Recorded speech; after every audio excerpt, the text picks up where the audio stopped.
Mankind, we are a brilliant race. Is there anything we cannot do? From the beginning of time, we have evolved, continually evolved, getting bigger, better, faster, stronger. But despite our brilliance, there are still some things in life that we just don't do well, we don't get right. One of these things I want to talk about today. One of these things which we don't do well. This thing is the actual fabric of society that we live in. It's a building block of our future.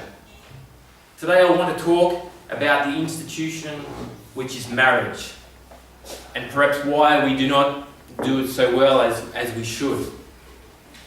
Statistics show that 1 in every 2 marriages fail, and this ratio has existed forever. It doesn't improve. Now, there are a lot of experts out there who have deliberated on this subject.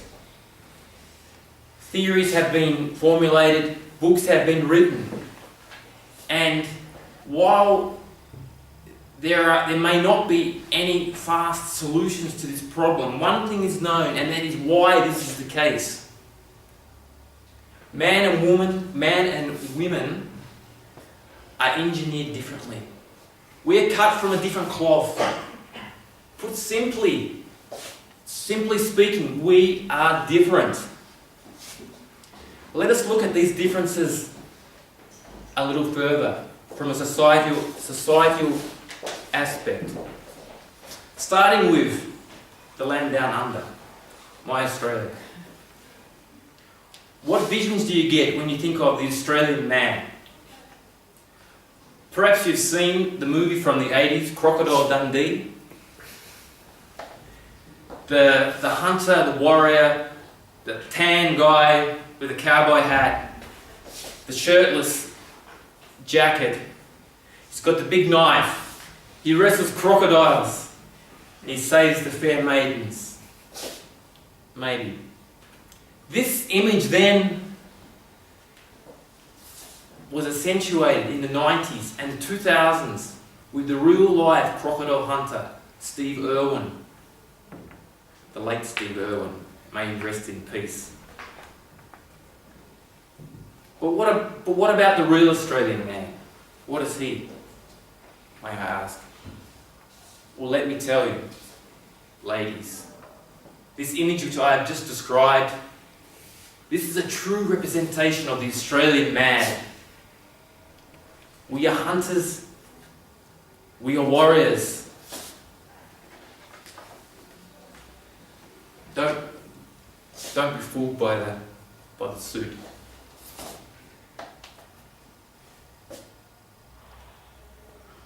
But as appealing as that may be to the opposite sex, in terms of a long-lasting relationship, it just doesn't cut it.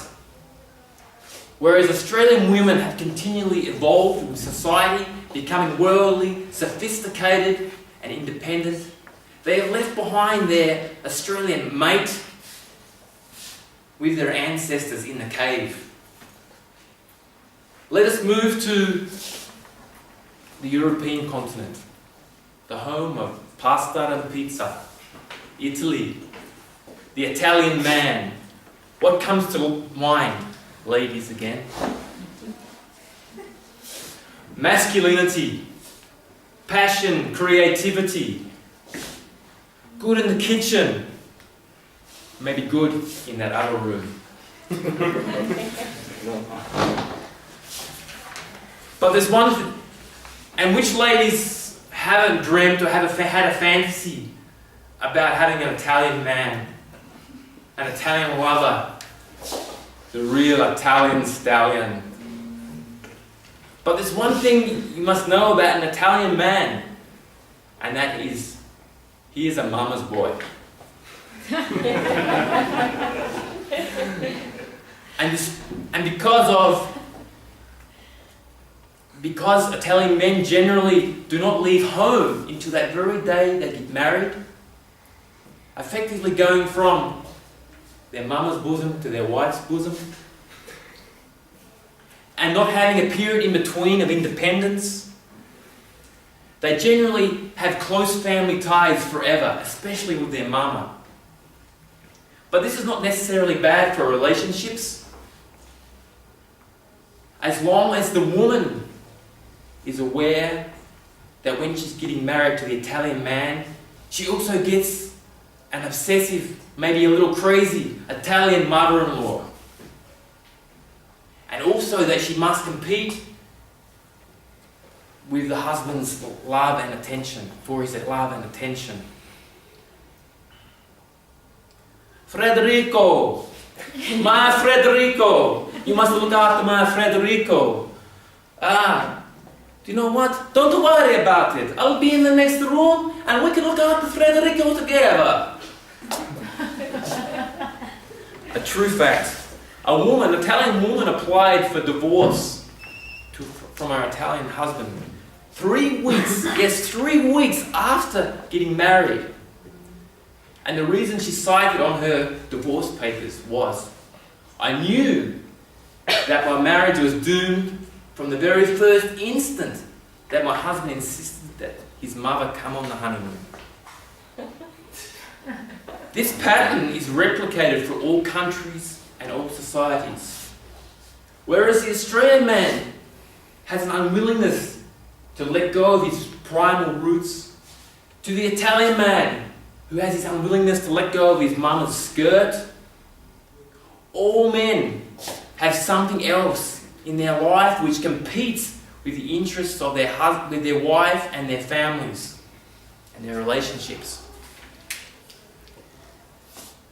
But despite this dismal set of facts, we have to go on. We have to be persistent. Because after all, if 50% of marriages fail, that means that there's 50% which are successful. And the successful ones, I'm sure that they too have had to work through their indifferences that I've just described.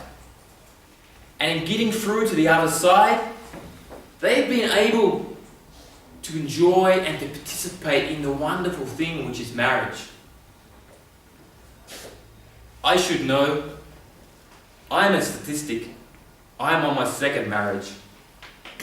So I think I'm qualified to speak on this. That marriage is worth making every effort to get right, no matter how many attempts you have to make. Because when you get it right, when it works, it is better than anything in the world.